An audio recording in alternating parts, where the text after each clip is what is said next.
second last episode of the series, and wow, what an awesome ride it has been finding those neighborhood treasures with you. Hello everyone, it's your boy Mr. J, and I don't know about you, but we are ready to, as always, to explore what Mitchell's Plain has to offer, and what better way to do it than on the road.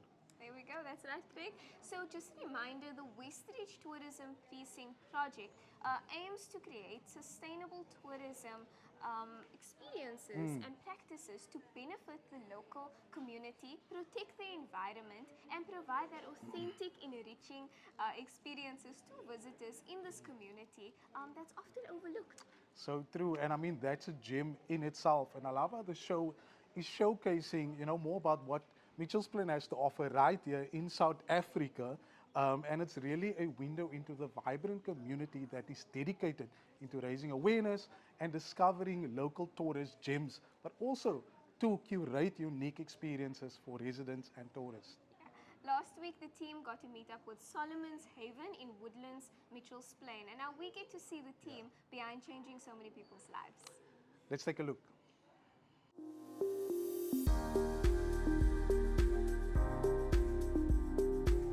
I'm Maria Solomons from Solomon's Haven. I was born in a retreat and raised in a retreat.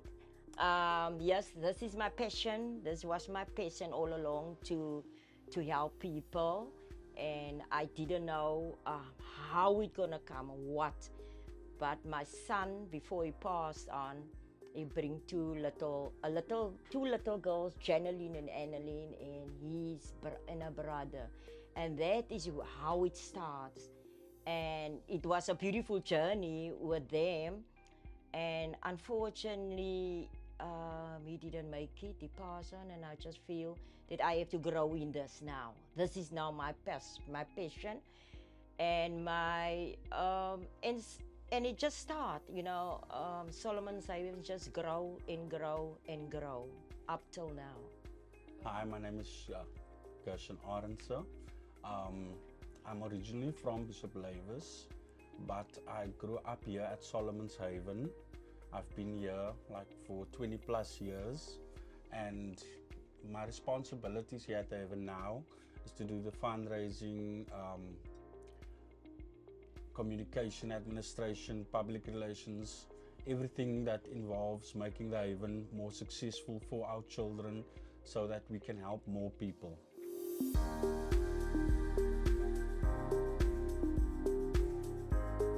We started off with feeding about 100 people here at the shelter twice a week, to the point where we are now feeding about 1,200 to 1,500 Yes. people, and of these people we have about 200 pensioners that we hand out food parcels to. We have about 300 kids that we hand out snacks and sandwiches to in the morning before they go to school.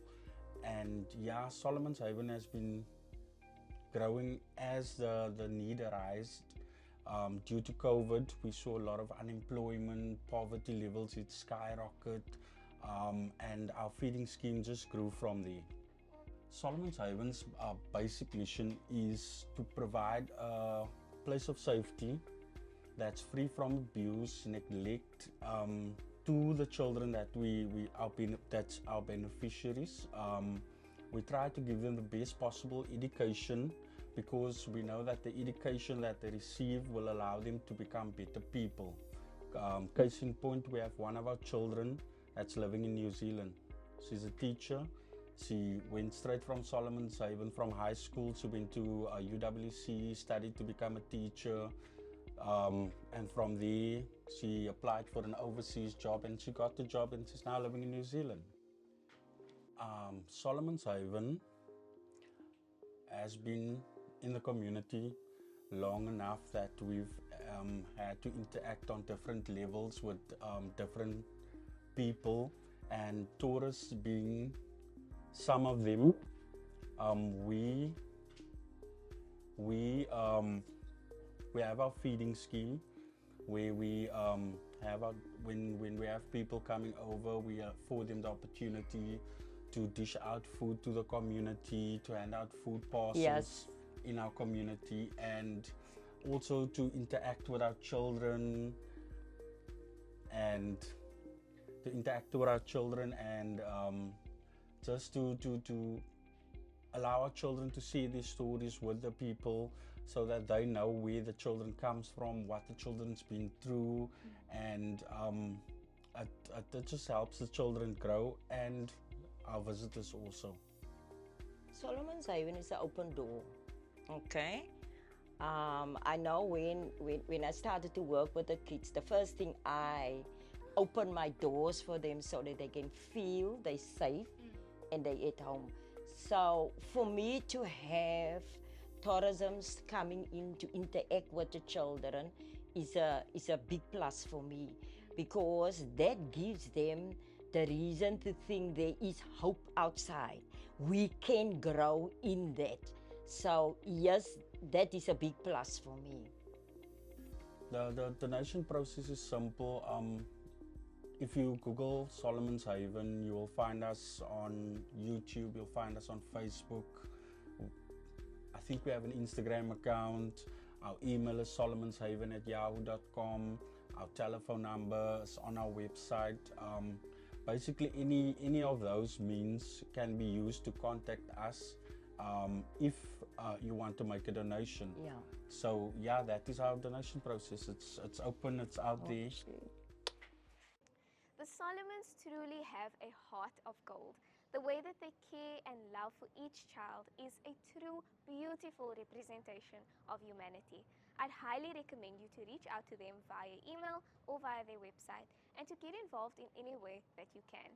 We are headed into the first ad break for the episode, and up next we'll be speaking to the Minister of Police Oversight and Community Safety in Western Cape, Mr. Reagen Allen. See you soon.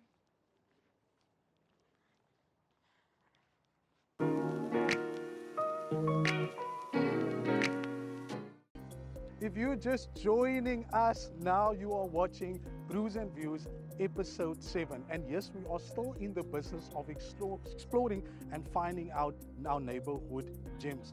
Earlier on, we had the opportunity to speak to the founder of Solomon's Haven, and they're all about making sure that abandoned children are being taken care of in our local communities. But right now, I'm super excited as I head over to one of our community parks where Robin will have a conversation with the Minister of Safety and Police Oversight, the man himself, Mr. Reagen Allen. And he just talks about how him and his team works around the clock to make sure that the community is in tip-top shape, really, for all our locals and tourists alike. Hi everyone, we are here today chatting with the Minister of Police Oversight and Community Safety. Would you please introduce yourself, your name, surname, where you're from originally, and also what is your designation at the Western Cape Government?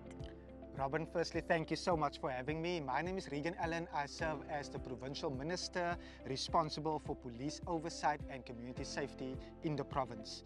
It's so vital to connect the dots. So I'm from this very area. I grew up in Rocklands, Mitchell's Plain, and Mitchell's Plain is home. It's home to so many people, but we also know that the lack of safety deeply prohibits how people live, how we play, and how we interact with one another. So serving in this particular role and to have this particular conversation is so vital, considering that we are wanting to see more and more visitors into Mitchell's Plain, which is an amazing suburb, one that has shaped me and that has shaped so many people. Amazing. So how does the Ministry of Community Safety collaborate with tourist destinations to ensure the safety and security of tourists? It will be very vital to first paint a background. The background is that for the very first time in December up until February, we are now expecting over 1 million direct international seats into the Western Cape. That means over 1 million international visitors will be visiting the Western Cape. We have seen the lack of economic growth at the national level. So we need to ensure that we can actually attract visitors to plow back into the tourist industry and create jobs so that our people can ultimately make a living. And in that particular framework, against that particular framework, it's so vital to ensure that we engage all the various sectors. Just yesterday, I was with the Consul General for the US. And in that engagement, it was again confirmed that the US was the second in terms of amount of travelers. But we will never forget that besides international visitors arriving in the Western Cape and in Cape Town and in parts of Mitchell's Plain, we have also seen a number of local visitors from other provinces coming to the beautiful Western Cape, our beaches, and Mitchell's Plain has some of the most amazing beaches as well. So please, if you ever come, please make a turn there as well. So it's about collaborating, keeping communication lines open, but also ensuring that we can actually have a response. But the response must always be proactive. So what we have done is to ensure that there's extra visibility during this particular festive season, and the festive season ultimately only comes to an end mid-February. Because it's very sunny here in the Western Cape, so you are still allowed to visit. But we have also seen how the operations and the safety stakeholders needed to collaborate and work together. Neighborhood watches, CPFs, law enforcement agencies across various municipalities. And we're quite delighted that during this particular festive season, just yesterday, and I referred to the US engagement, for example, there was no US tourist where any incident of crime was reported. We would definitely want to see that regardless of from which country someone comes, that person is safe. They can visit Mitchell's Plain, they can visit Rocklands or Bonteheuwel or any other area in order to experience the Western Cape. Awesome. Wow, so much important information. So how does the ministry make sure that it engages with local communities to ensure that safety and welcoming experience for tourists? It's very vital to connect it back, that how a community looks is vital. And in the US, for example, there were studies in terms of how grime can be connected to crime, and crime is normally how dirty a particular community could look. So when a community is clean, when a community is inviting, that does help, but it also helps to eliminate petty crime. Because we would never want any particular person, regardless if the person is a visitor from any other country or here, we want those persons to be safe, live in dignified environments. So the partnership is so vital, and if I can touch on one particular partnership, we are the only province that has 17,500 accredited Neighborhood Watch members. What that means is that via our department, we accredit Neighborhood Watches, we fund, train and capacitate them, but also provide them with resources. And they act as the eyes and ears within various communities. So whenever there's any particular matter, a direct line to the South African Police Service so that there can be a response if any particular matter arises. And those community engagements are so vital because no one entity can do it alone. The work that each and every department does, the work that each and every stakeholder does is so vital. The work that organizations like Art Labs is doing is so vital to ensure that we can all pull in the same direction. I think for anyone listening to me, it's very clear that anyone would be okay with the following statement, and that statement is that we all have a responsibility towards safety.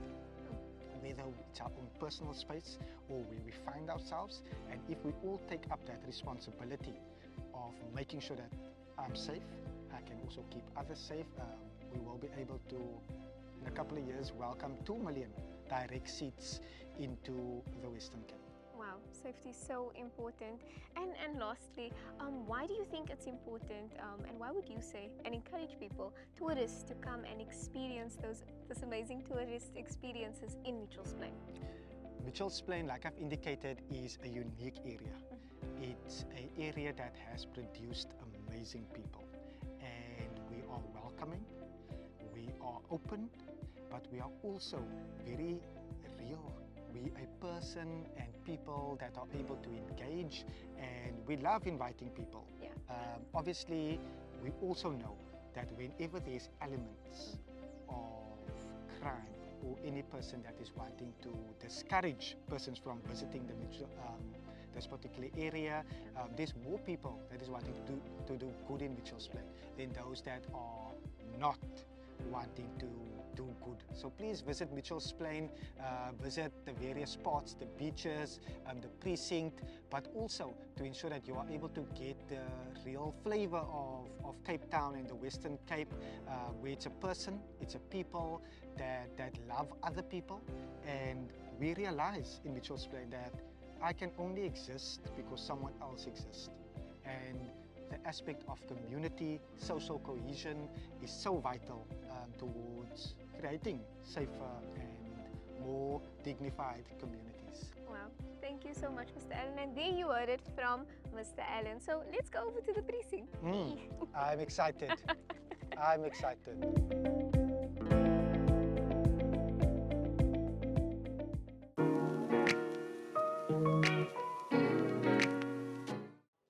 Hello everyone, you're probably wondering where I am today. I'm at the Nolutando school where we're really about to show you our next precious gem that we came across while we were on our hunt. So the WeRProudly is an NPC that's their focus is really to beyond the individual upliftment. They are a community development initiative, which the goal really is to drive systemic change. So I'm about to meet the founder, Mr. Marc, with his colleague, the man himself, Mr. Ron, as they're about to just share more about the wonderful initiative that they are driving over here.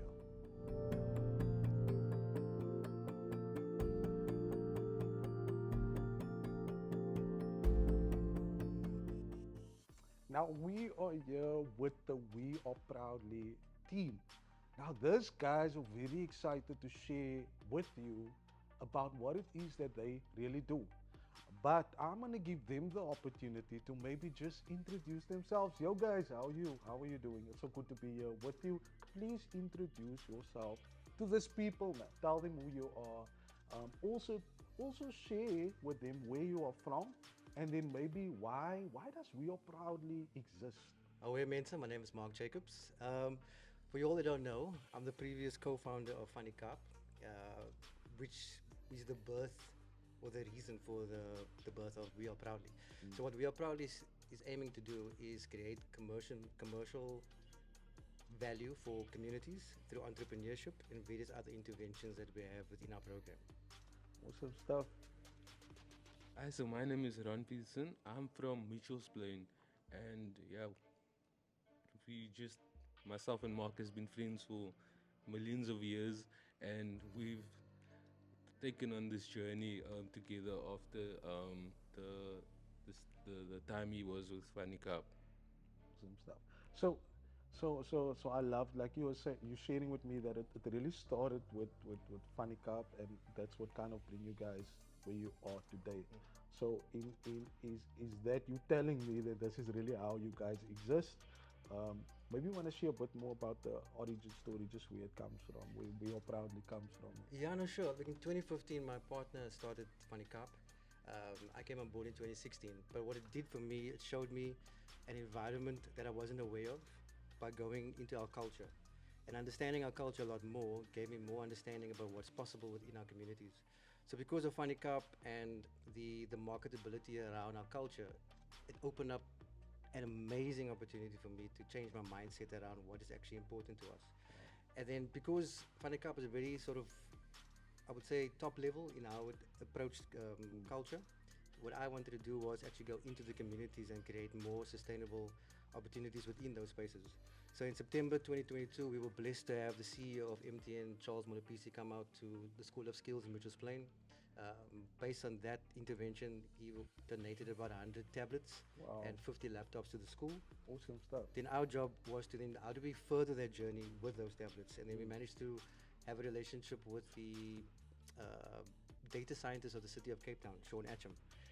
He came on board with Knight's Innovation Support Center, and he built a platform to actually enhance those learnings with those tablets. And that in itself gave me, or gave us at least, the sort of the awareness around what is possible. If we just apply it our minds using the same philosophy that we have with Funny Cup, but now we're actually instilling that in our communities, what could then still come from that?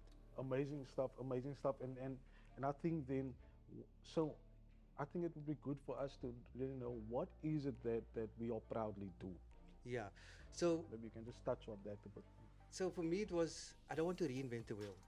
So I have a very, they say I'm charismatic. I don't know what that means. I got a lekker personality. Lekker, yes. Maar ek weet nie, jy moet maar sien. But at the same time, what it did, I said to myself, okay, cool. I don't want to reinvent the wheel, but I know a lot of people in different industries. So how do I pull them into an environment that creates almost like a circular, sustainable economy, but leveraging off each of their strengths? And then my duty or our duty as a platform is to enhance that strengths in the communities that we work in. So essentially what WeRProudly does is that it goes into communities like you see now in Khayelitsha at the school in Olutando. We came here, we understood what their strengths were, and enhancing that strengths through our stakeholders is where we are right now. Yeah. Awesome stuff. I love that. I love that. And I'm sure you're not from Khayelitsha, right? No, I'm originally from Athlone. Originally from Athlone, yeah, yes. on the So Cape Flats, yeah. it's nice to see that you know, we are proudly actually coming out into these different communities. I like that, building that kind of ecosystem, working with different organizations in these local communities. So one of the things I want to know is, because you go into these different communities, what can the community experience at We Are Proudly? What can they experience, really? And then also just tourists. You know what I mean? If they do come, what can they come and experience at We Are Proudly? Maybe you can share that with us. Yeah, so in a nutshell, just to give you some insight that we did in September 2022. So we had the school, and Ron being a DJ, he has his own DJ academy. Awesome. So we took 15 kids from that school, which is a school for disabled kids, and he taught them to DJ over a 3-month period. Part of that, we had 6 local businesses from the community as well. We did a business coach with him over 6 weeks, and enhanced their business as well, because the dividends paid off closer to the end of the year, because they applied those skill set, and now they in themselves have created an ecosystem because of what they experienced together. So prior to that, even though they knew each other, but they were always passing each other by, but because we were able to bring them to one point, they could then help each other, enable each other through those processes. Part of what, so we did the school, we did the DJ academy, and we did the local businesses. But the objective at the end of the day was, how do we then bring community into it? And this is why the community market is such an important thing for us, because now we have an aspirational destination that we want to create. And in that space, all of what I just mentioned now will take place, including with the schools that we work, the products that they make will be in those places as well. So we're looking to either get corporate packages where corporates will come out to the communities, learn to work with kids with disabilities, understanding the communities a lot better. With the community itself, it's forage to table. So can you have you got a garden space? Can we do vertical gardens, horizontal gardens? Can you take fruit and veg, and how do we apply it into that market? But it's a holistic environment that we're creating. So from urban survival to agro processing to entrepreneurship, and to a host of other opportunities as well. But it actually brings community together around the same table with a common goal. With a common goal. I like that, with a common goal. Now, Mr. Ron, I've been hearing some DJ stuff going on. So maybe share with me a bit around, you know, that experience with these kids, you know, and just what that was like. Share that with So, us. I've been running a DJ school for a very long time. I think close to 15 years now. But then what happened was, I was running the school for anyone and people that could afford it. And then I thought, the people in my area, they couldn't afford the equipment and also the lessons. So I brought it to Mitchell's Plain, and I started teaching the kids there. And then I met a guy, one of my students, or 2 of my students was from a school of skills. And I thought it would be important, or it would be good to teach them. And then when my stroke happened and I survived, and now obviously knowing or understanding what it feels like to be disabled, it helped. It made me want to help people with disabilities even more. It was closer to my heart then. So working with these kids, even though it's different disabilities, working with these kids was really close to me. It was really meant a lot to me. And yeah, in the first couple of weeks, it was difficult. because I didn't understand what the issues were or what the disabilities was and how to get around it.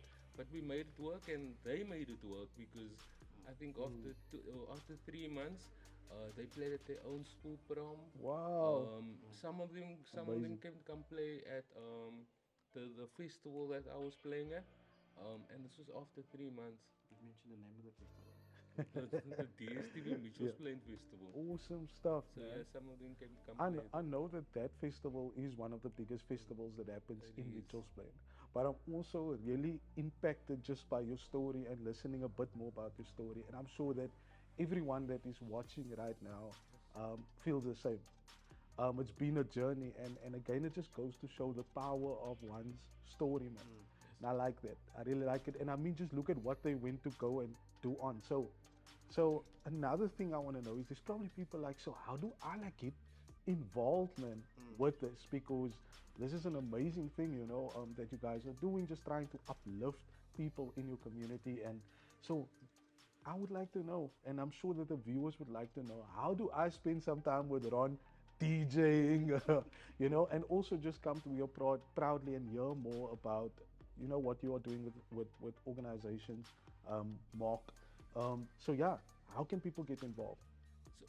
So I just wanted to say this one thing before. Yeah, before go for you it, go for it, go for it. Not a problem. Our mission was, and this is going to lead back to that. Our mission was to go out there, come out here, identify problems in the communities, and then try and match them or match them with people that we know can solve those problems. And with doing that, we find gems like these. Nice. And that's what we're trying to do. Is just, and that's what got to do with your question with regards to what can tourists what value is it for tourists and Yeah. people out there. We'll find the gems for you, and if you want to get involved and help these people out, contact Mark. Awesome stuff. You guys are definitely the gym. So maybe just share how the community can get involved. What do they do? Where do they go? Do they apply somewhere on a website? I don't know. You tell them.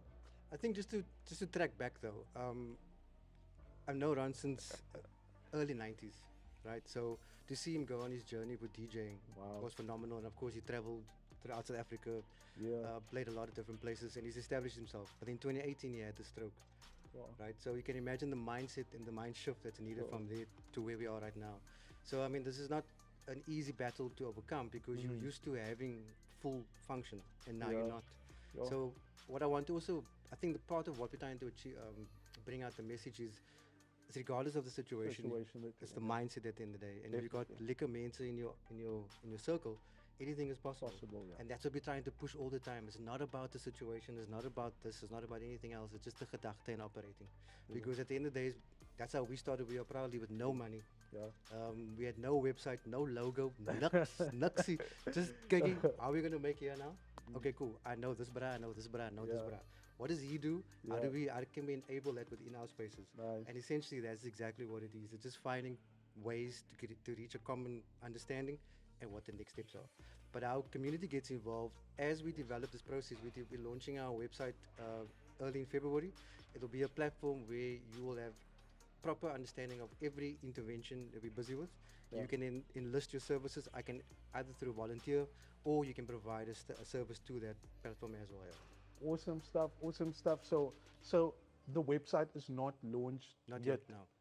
but I'm sure that there are other ways they can get involved with you currently. So is there maybe a contact number, any social media platform that you guys are sharing some of the work that you are doing? Maybe you can share a bit about that. Yeah, so our main driver was not about the work that we're doing to expose it. It was more about understanding what is expected of us as a platform. Because it's one thing to be in an environment like Kaya Leisure, for example, and having photo ops and videos, but the impact is not there. So what we wanted to do, we wanted to create more impact first before we actually come out. So when we launch, you'll see a series of things that we have achieved over this Okay. 14 months. Right now, it's just info@weareproudly.co.za Fantastic. to get hold of us via email. That's the best way to get hold of us right now. Awesome. Want ons is oral en lewens op dieselfde Kyk tyd. nou, julle het kwaai man, julle het kwaai met julle merchandise. Nee, ons doen dit live, Is bro. this available? Can people get this? Like, how do we go about it? Well, listen, I'm not sure So- if you heard about can get. You know what a can A get can get, yeah. No, I know what a can so get at the is, my moment, bro. So at the moment, this is It's a a can. can get. Yeah. Yeah, so this is a Okay, can get at the okay, moment. No, cool. but look, it was more just Yeah. for awareness, you know, I to like it, understand I like it. is there some gravitation to what we're trying to achieve. And Okay. aware has always just been my thing, no I matter love where it. I go. I love it. With Funny Car for 6 years, no matter where I go, everything is Yeah. aware, my bro, aware. Yeah. You can be sitting the executive director, you can be CEO, I don't care. My There we go. emails to the highest aware, kykie, this is the story. See Aware. attached. It's not hereby can we address Yeah. not Usuki Daine. I love it, because just for us as a Brews and Views, local is liquor, man. Mas. And I think it's time for us to start really showcasing and being more proud of who we are, doing these amazing things on the Cape Flat. But there you have it, people. Local is liquor. We are proudly. I had such an awesome time with you, Ron, with you, Mark. I love what you guys are doing here. But guys, please do stay in touch with the We Are Proudly. You can definitely check them out on their email. But yeah, see you. Respect.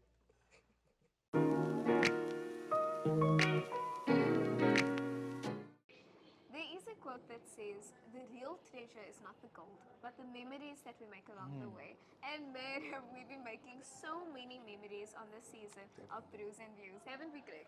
Most definitely, Robin. We had the opportunity to explore and uncover some of these priceless gems. And again, this is an adventure that I will never forget. And of course, this would not be possible, right, without these amazing entrepreneurs that is doing good work in the community and ultimately just spreading love and kindness. Thank you so much to Minister Reagen Allen, Mrs. Solomon and Gershon from Solomon's Haven, and Mark from We Are Proudly for your continuous effort in making this community safer and for always putting the needs of others above your own. You are truly an inspiration. Our treasure hunt is not over yet, so please don't forget to follow all our experiences and guests that we had on Brews and Views. You really don't want to miss out. And I do think it's time that you start getting all of their experiences ticked off your bucket list. Yes. And also, please do follow the Westridge Tourism Precinct on all of our social media platforms at Westridge_tourism. There we go. So if you want to catch the repeat of this episode, you're more than welcome to catch the reruns next week Monday at 9:30 p.m. on Cape Town TV, DSTV channel 263. And you're more than welcome to also check us on YouTube, ourlives.live, where you can stream and where you can binge watch the entire season of Brews and Views. But for now, we have to leave, and we will catch you on our next adventure next week. Bye-bye.